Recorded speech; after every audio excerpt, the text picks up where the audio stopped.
Chapter 23. In everything, give thanks.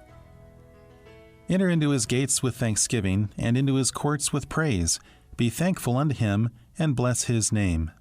Psalm 100, verse 4. For many Americans, the word Thanksgiving means little more than a holiday from work or school, an excuse to overeat and watch special sports events. The fourth Thursday of every November is hardly devoted to giving of thanks, and what brief thanks is given to God scarcely reflects habitual attitudes.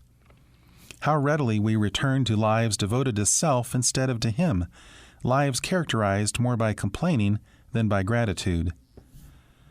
This chapter is not intended as an exhortation to sanctify a secular holiday. Rather, we want to deal with something much deeper, something which ought to characterize our lives at all times. Sadly, that continual thanksgiving which Scripture exhorts, giving thanks always, Ephesians 5, verse 20, is a rare commodity among Christians. Why? And how can our attitudes be changed? Christian psychologists and motivational speakers would suggest that exchanging grumbling for gratitude turns unhappiness into joy. Now there's a catchy phrase to motivate thanksgiving, or so it would seem. Those who are deceived by such slogans adopt a thankful mental attitude for selfish reasons, in order to benefit themselves.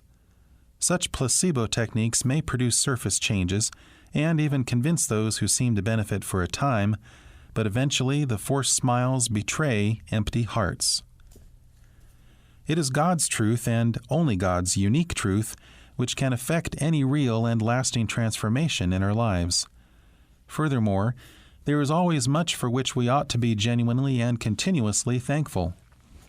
Most people who think they have nothing to be thankful for are not nearly as bad off as they could be, and are far better off than millions of others, reason enough to be thankful.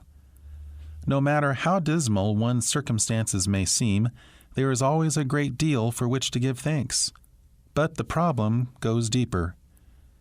It is self on the throne, wanting to please and benefit itself, and the failure to deny self as Christ commanded, which brings unhappiness no matter how favorable circumstances may be.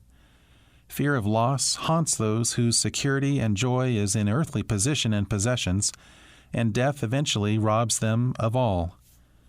Genuine and acceptable thanksgiving to God must have a source far deeper than a feeling of gratitude for the physical blessings of this temporary and fragile earthly existence.